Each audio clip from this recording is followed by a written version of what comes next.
welcome to the Revenue Insights podcast. Today, I'm joined by Kirk Fackre, VP of Sales at iCorps Technologies. He's a go-to-market leader with extensive experience across sales, marketing, and tech in a wide range of different companies. Kirk, it's great to meet you. Pleasure to be here, Lee. Great to meet you as well. So, first things first, tell us a little bit more about your story, your background. I touched on it at the beginning. You've got a wealth of different experience at a range of different companies, and I know you do a lot of mentoring with companies as well. So, I'd love to get a bit more color to all of that. Oh, sure.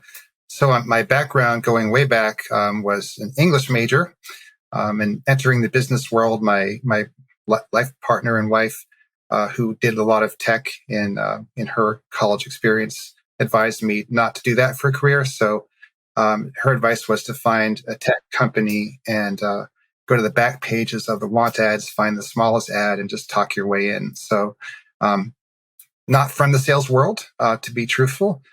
So I sort of went from a series of roles at my first company, from operations to operations manager to sales manager.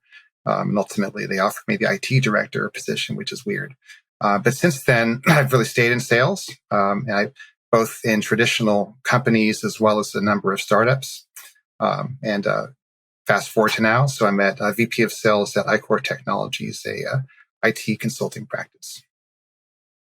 So you mentioned, not necessarily from a sales background, but what has it been that's really kept you in it? What really drives you and has brought you all the way through to being VP of Sales?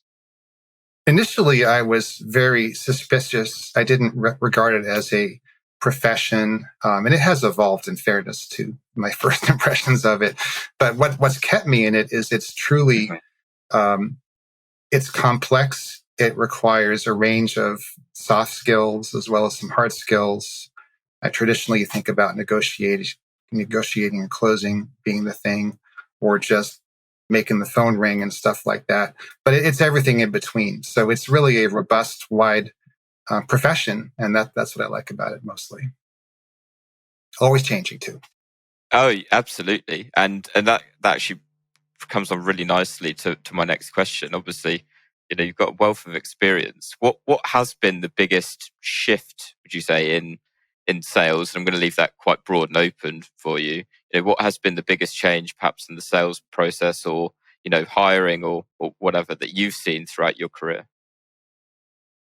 Yeah, there hasn't been just one shift. There's been many. There's been a couple of big ones. The first one, which is sort of pre my career, was moving from traditional product sales to what is called solution sales, and that's kind of still where we are. But that has changed. We went from selling widgets to trying to place solutions and connect the right solutions with the right customers. That continues to evolve. I think it's technically where we still are.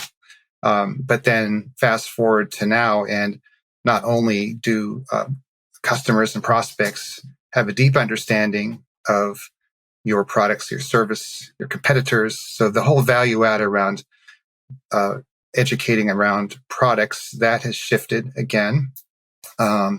So more and more, we're salespeople and sales professionals are pulled into becoming ever more creative about, and also just expecting that first conversation with the prospect. They're going to be well educated and probably be talking to 4 or 5 other companies at the same time. So navigating through that and making sure that, well, first of all, qualifying the prospect, and that might be different now. It used to be, anything that comes in, find a way to close it. I think now sales are more discerning and making sure that the fit is good and tight before they even take it further into the sales cycle. At least the better salespeople do a lot of qualification up front, just like the prospects do. And so, with that, obviously, a lot of that, and I'd appreciate your perspective on this, to do with changes to how people are buying as well, much to your point of going from, product-based solutions to solutions-based. So in the sense, you mentioned that it's still evolving. Do you have an idea of perhaps where you think it's heading, or how it will continue to evolve perhaps over the next couple of years? Yeah. So I think what is still true. I haven't read many sales books. In fact, I've only read one. It's called The Challenger Sale, and the best concept in that excellent book, and it's 10 years old now, maybe more, is the idea of teaching, tailoring, and taking control. So the teaching part is trying to find that intersection. Like, first of all, that salesperson must know they must have a deep understanding of their customers' solutions and really be more expert than the customer in the place that your solution intersects with their need. So that's not going away. I think what's going away is simply the noise is drowning out even the most selective, careful. The best salespeople are sort of drowning in a sea of incoming information. And I think what really amplifies that challenge is that it's so easy. It used to be that we worried about spam emails, and we still do, of course, but there's solutions for that. And people don't pick up their phone, so we have to deal with that. So there's been evolutions where people will use a voicemail as part of like a sequence of actions they take, and the expectation is they're not going to pick up the phone. But then, looking at that, you're still fighting with so much inbound missiles coming at everybody.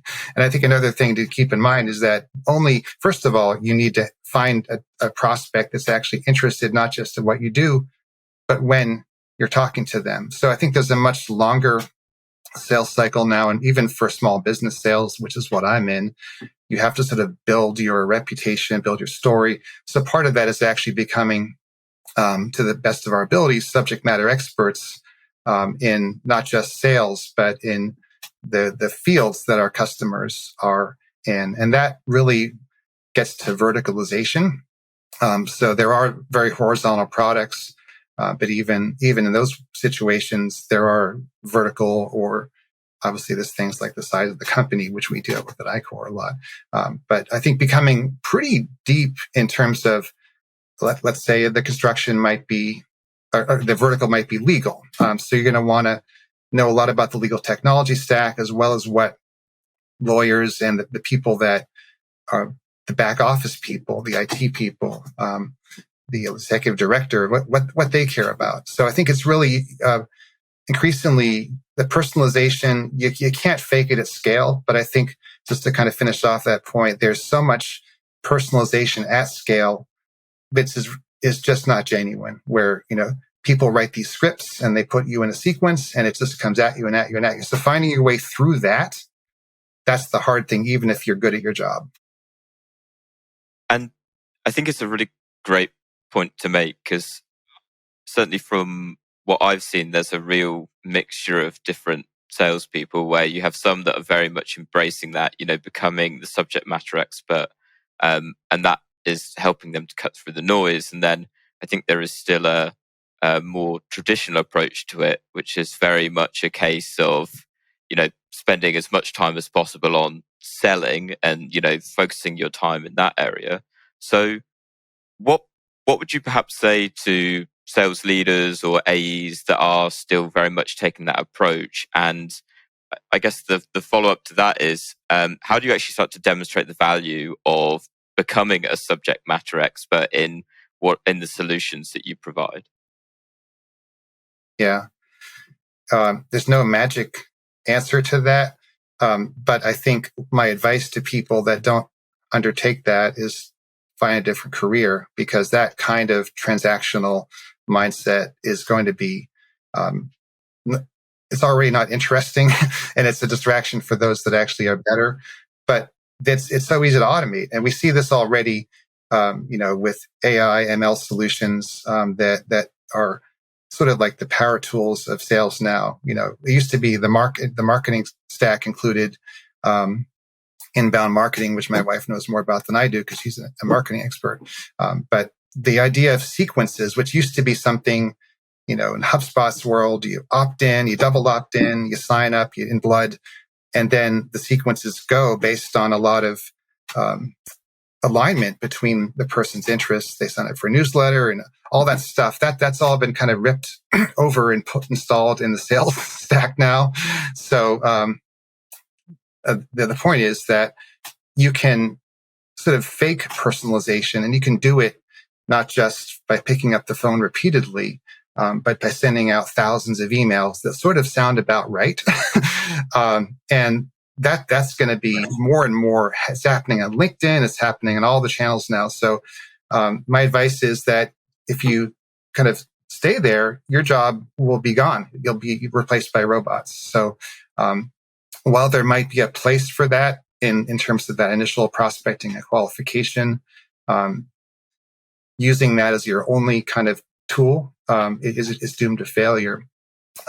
So I think what's super helpful is becoming known for something. So in the case of we picked on lawyers, so pick on my main interest is actually around life sciences and kind of emerging companies. So sort of immersing yourself in their world, that can take the form of in a very obvious way, building out your social profile, going on podcasts, for instance, and then pinning those things to your LinkedIn page. All that stuff is good, but it's really it's a heavy lift. So just kind of let that marinate.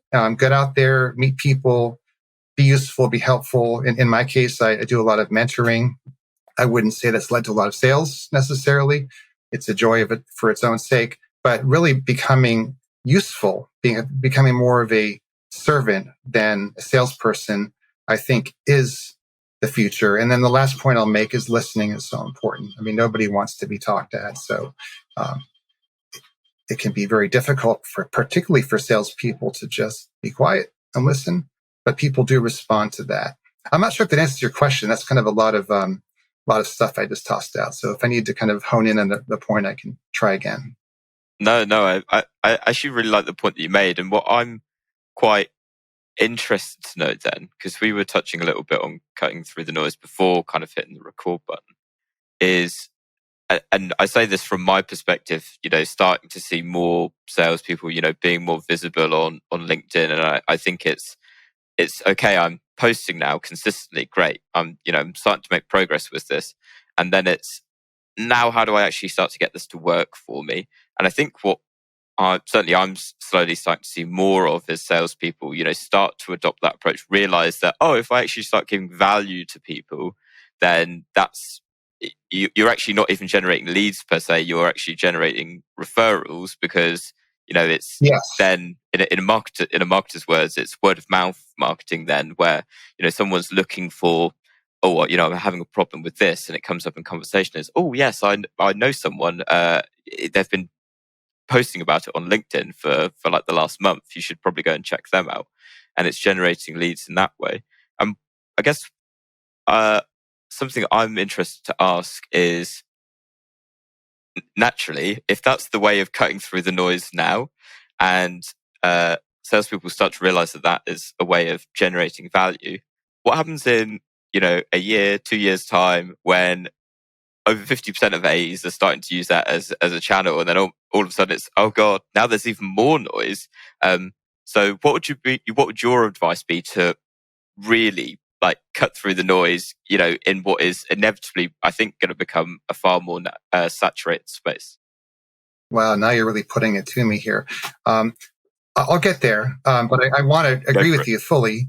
But I would also add, not just going out and kind of blowing your own horn on LinkedIn as an example, but also sharing content of people in your network, liking their stuff. I don't mean in an insincere way, just to kind of get more followers or things like that. What I mean is that I do spend about a half an hour a day on LinkedIn, which could feel like a waste of time to some people, but I kind of go on in the morning and then in the afternoon, and I look through my feed, and it's become a lot more cluttered recently. Just like any social platform, there's more kind of sponsored content and influencers on there. But I try to find people that I used to work with or work with now, or people I've just met through networking, or lunch club is another great thing to do, and engage with their stuff.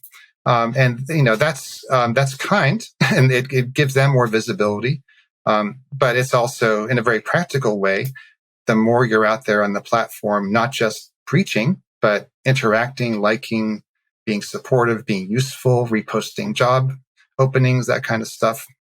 The algorithm likes that. The people like it. So you get more and more visibility. So that's what people should be doing now. I fully, heartily recommend that. 2 years from now, dang, you're scaring me. I don't know. I think a lot. I think that once, even though we have this kind of remote hybrid or fully remote role now, sales can be done on a video call. Obviously, there's all this monitoring technology, and I don't think our company does it. I hope not. But I do think that if people are on LinkedIn, it can be viewed suspiciously by management. I would advise management to not sweat that. I mean, focus on the productivity and the results. So I do think that's really a good move. Now, 2 years from now, when everyone's doing that, what's the next thing? I don't have a good answer, but I will try to think along what we're talking. Okay. We can, if it comes to you, we can definitely come back to it. We're kind of on the topic at the minute of talking about, I think, the changing ways and, the changing day to day of salespeople. And I know certainly when I was kind of prepping today, you talked a lot about, automation in the past. I think you've posted yourself on LinkedIn about it. So something that I'm curious to know a little bit more about is, with more tech being available to salespeople, from, enablement tools all the way through to things like revenue intelligence. What's your opinion on salespeople using data to help doing what they do best? And what I'm quite intrigued to know is, how can it help them? And also, is there some data which is you would consider just be clutter and actually just adds to the noise? So we're still at this age when it is possible to use automation and respectfully. So I will admit to doing this. So I think now, not 2 years from now, rather than have a traditional sales development rep, we do buy data, and we are very diligent about making sure that it's meeting our criteria of our ideal customer, the buyer personas, and we put in relevant messaging and all that stuff. So I think right now that you can use this kind of thing as a power tool to kind of try to open up territory. It's a bit fraught to say that, because I don't like it when it happens to me, but there's different ways to do it. It can be done with humor. It can be done with absolute laser focus on what the prospect might want. And the trick is to know when to shut up. If someone unsubscribes, don't bug them anymore. Don't call them. So I think there's a place for that still. I think that will be gone in 2 years, by the way. I think it's interesting. I mean, our current market is really small business. So referrals are absolutely the most important thing. And that comes through clients, that comes through employees. It comes from having a certain position on the internet. But I don't think of that necessarily with enterprise sales. It might be true. I have something for me to think about is that, I mean, in a very large business, is having that kind of prominence as relevant as is to the kind of the small business sales day to day. I don't know. I have to think about that, actually. So you've started to touch on iCorps a little bit more there in terms of like who you're targeting. I know from your LinkedIn, I think you're coming up to 5 years there in your current role. I'm interested to know if you, knowing what you know now after those near on 5 years worth of experience, if you could roll back the years back to when you first started knowing what you know now, what would you do differently? Yeah, I fully understand our ideal customer now. It's a very specific set of solutions. So I would have done more upfront research.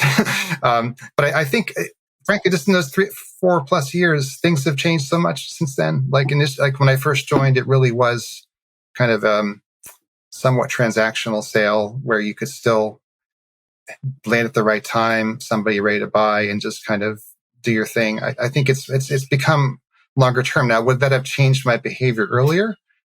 I don't know. I'm not sure I'm giving a good answer on that one, Lee, frankly.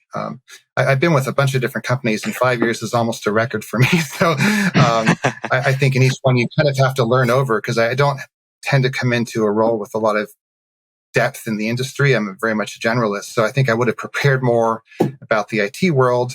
Beyond that, I think things, the sales has evolved even in those 4 short years.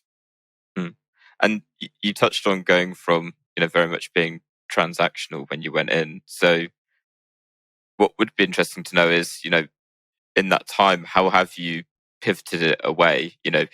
Obviously having, since day one, evidently I can sense that you've done a lot of research since and very much changed the way that your teams are selling. So could you elaborate a little bit more on what that looked like and what you went through to get to where you are now?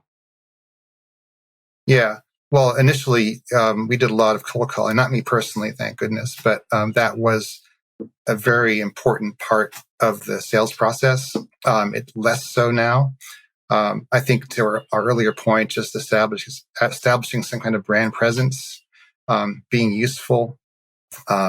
We are using more technology. The other things that have changed in our industry and in many industries are, initially our customers, our brand was really concierge, white glove. We will be there at your beck and call. And that was limiting us to certain markets. Like, we're very strong in Boston and New York and Philadelphia. It's hard to kind of unbundle what happened with the pandemic from how things would have changed anyway. It just accelerated things happening now. So now we used to go in to someone's office and meet with them at a conference table. That's out the window.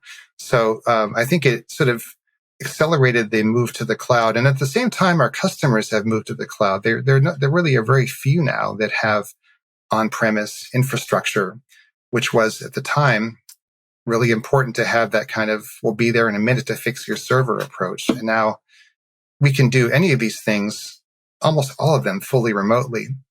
So the challenge has been to kind of maintain that brand, which is that white glove concierge service, recognizing that we're now dealing with people that aren't necessarily in their offices much or at all.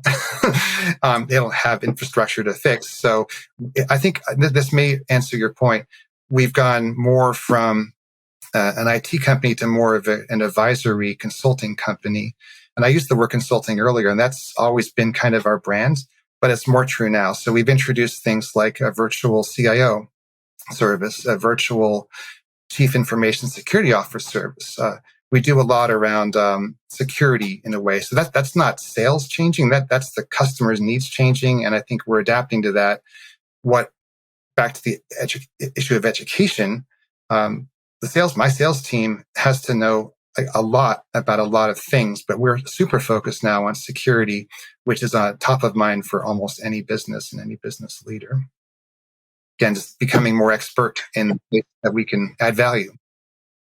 And I think, and that's a really important point, right? And it is that point around actually, what value does your product provide?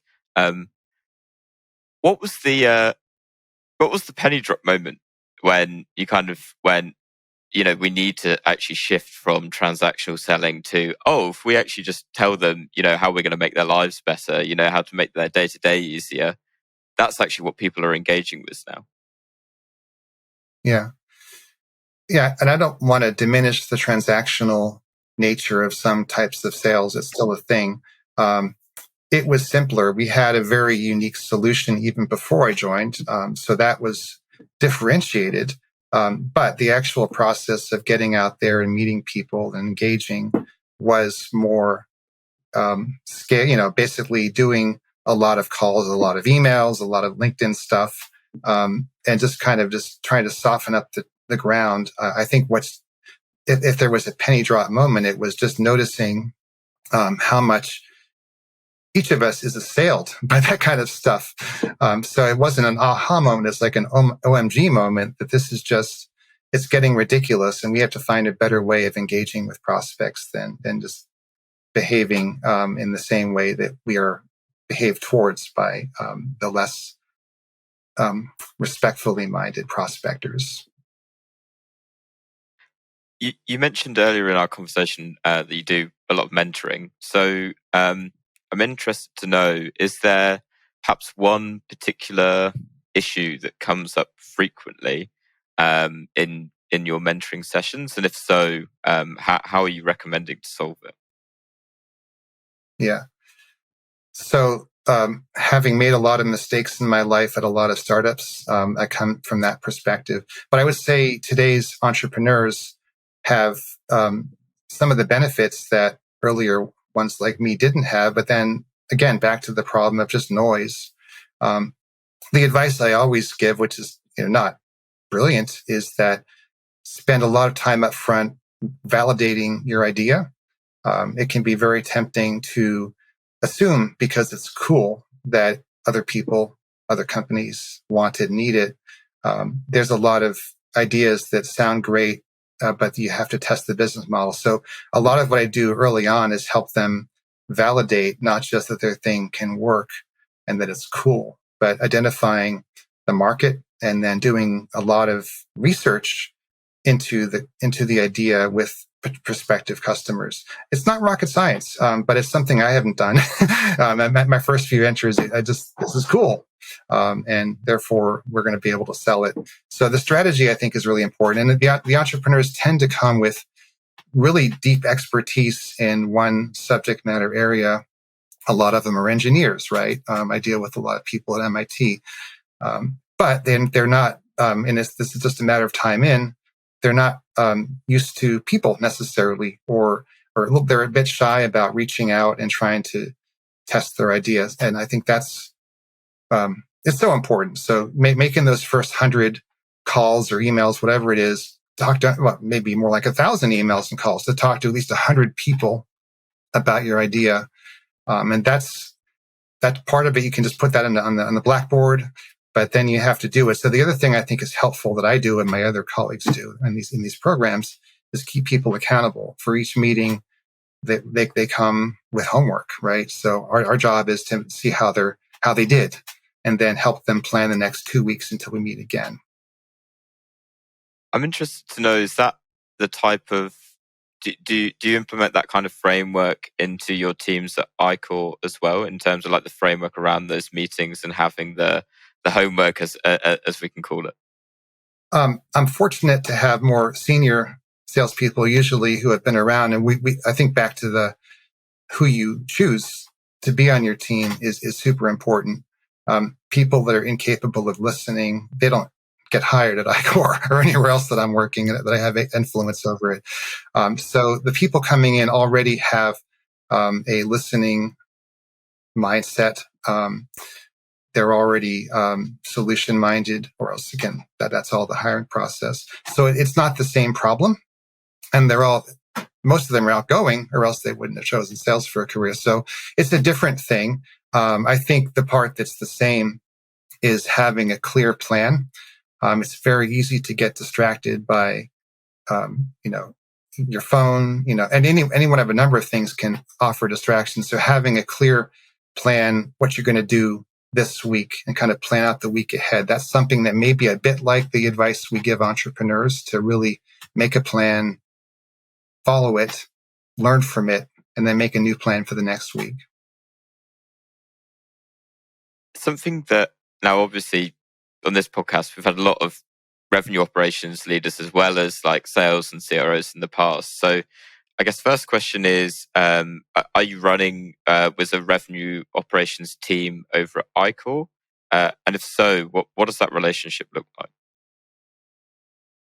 I wish we had that. I've learned more about that very important role and function in the past year or so. It's coming along. I mean, I think larger companies perhaps have had it longer. I think we're a bit too small to have an individual in that role, but I think the spirit of it can be there. The the interface between sales and marketing. I mean, I'm fortunate to be married to a marketing leader, so that's already a thing with me, or else I wouldn't be married still probably.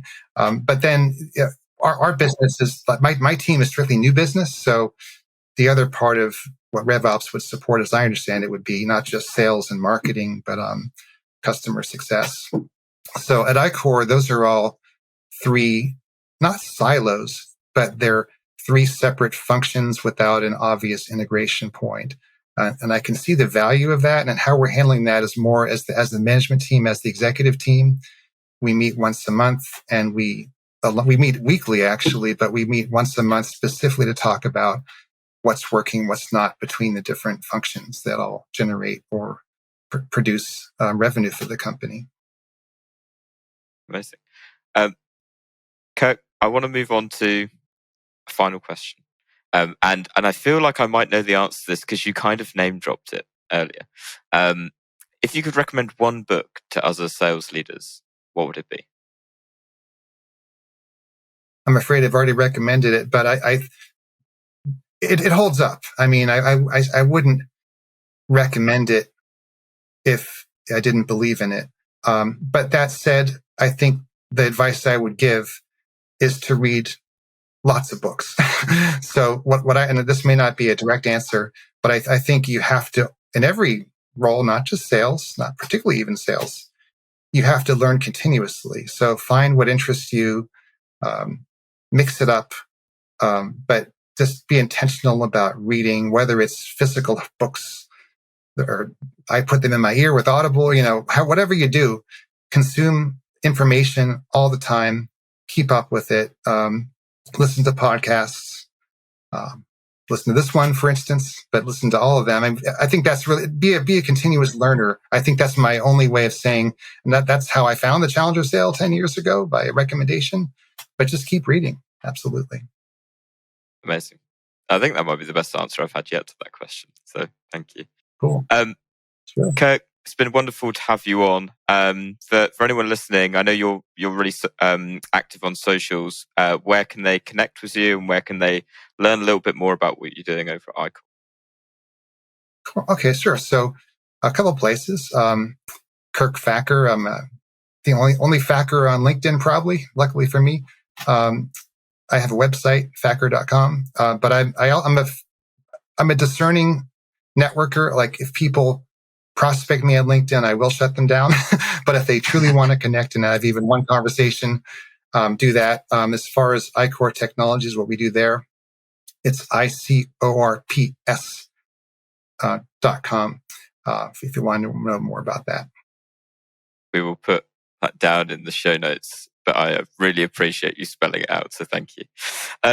Kirk, it's been fantastic to have you on. Thank you so much. And to everyone listening, thank you. And we'll catch you next week.